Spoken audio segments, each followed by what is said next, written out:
Welcome back to the channel, my friend.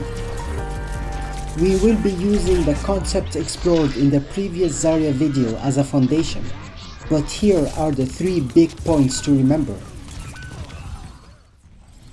We discussed in depth the tactic of using 3 corners or choke points to burn Zarya's 3/4 bubbles.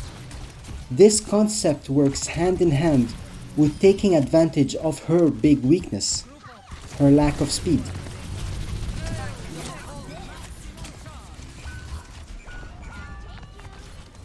We talked about handling a Zarya's map control by using our armor to tank damage, feed our supports, and use the healing received to make a difference before the Zarya gains enough power to snowball the fight in her favor.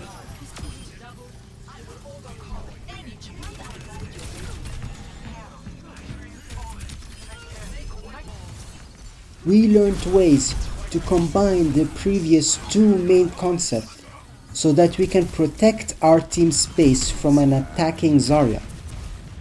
We also explored the need to outlive or bait enemy resources while using less of our own team's resources to win the war of attrition. So now let's talk about outplaying this fight-winning ultimate. Firstly though, we must comprehend the thought process of a Zarya looking to Grav. Because it is one of the best ults in the game, a good Zarya will question whether or not that upcoming fight is worth using her Graviton for. So always keep an eye on the scoreboard. Another layer of difficulty for the Zarya is understanding how the enemy team will react to the Grav. First, the Zarya calculates the enemy ult economy. Then, she considers the available enemy cooldowns that directly counter Grav's effectiveness. The previous 2 technical concepts are a prerequisite, but this 3rd concept, the execution, is the hardest to pull off successfully. A good Grav is always a difference maker, but for that to happen, the opposition needs to be vulnerable enough during that fight. And on top of that, her team needs to be ready to follow up effectively.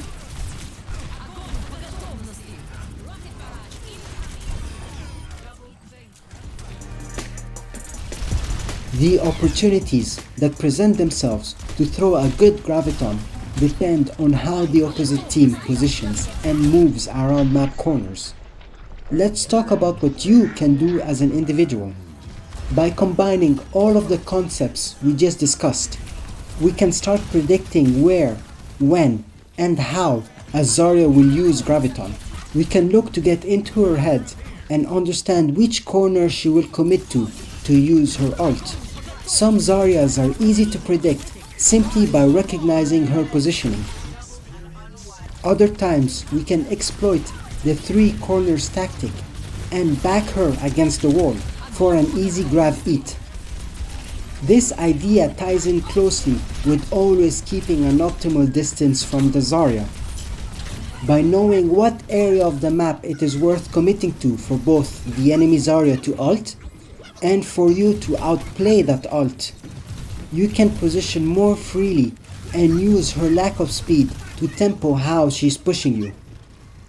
Regardless of what happens throughout a fight, a Zarya Grav should always be on both of your minds. Zarya is looking for an opportunity to Grav, but you are looking to minimize those opportunities.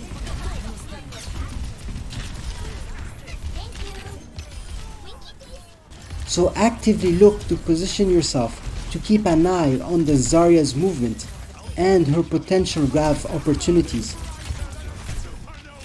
but also at an optimal distance to give yourself enough time to react to the Grav throw itself.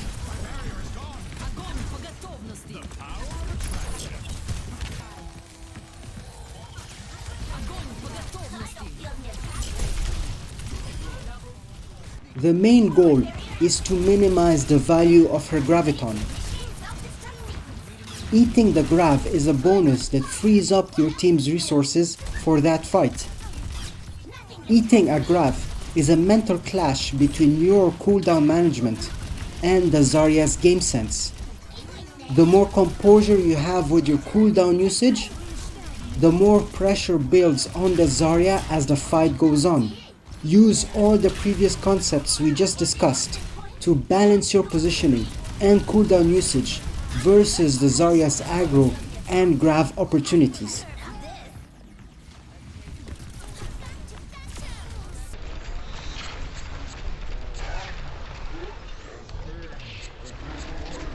If you must use your key cooldown earlier than expected or incorrectly predict the eat, minimize her opportunities for a Grav through smart positioning until you get that cooldown back. Then, go back in confidently, expecting the Graviton, or even bait the Zarya into an easy Grav eat.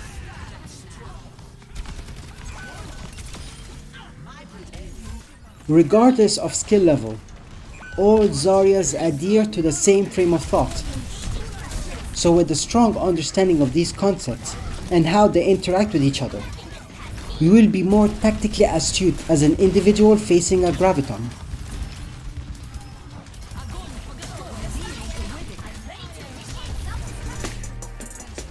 For this final chapter, let's explore the big team play elements revolving around countering an enemy Graviton.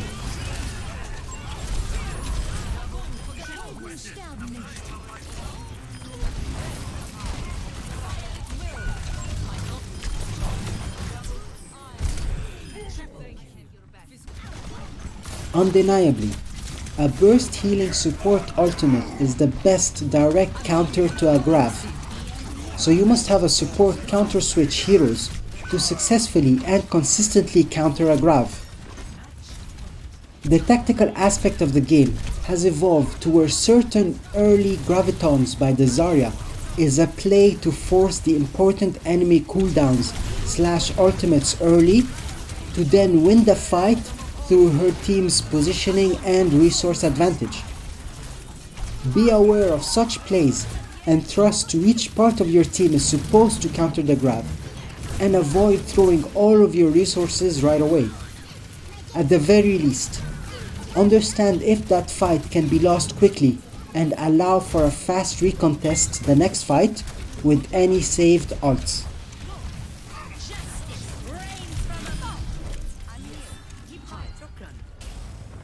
It is unrealistic to expect your D.Va to consistently eat the Grav.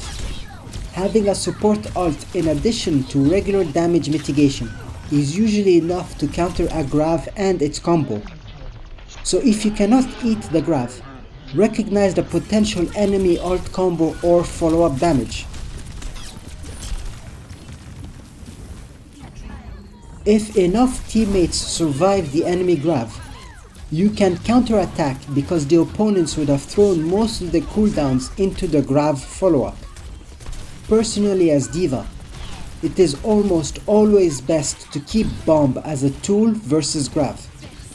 You could either use Bomb as a second life to refresh your full matrix, or Bomb to mirror the Grav in an attempt to get more kills than the Grav itself.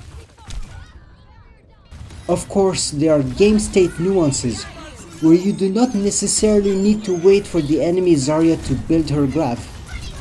For instance, an early well-timed bomb could put some serious tactical pressure on an opponent's next final fight.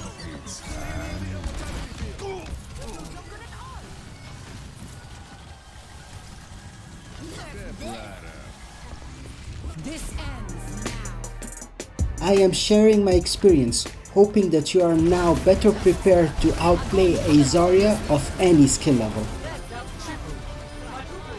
Please do help me out by smashing the like button. Thank you for watching and supporting the channel. This was Fape for the Fapelele gaming channel.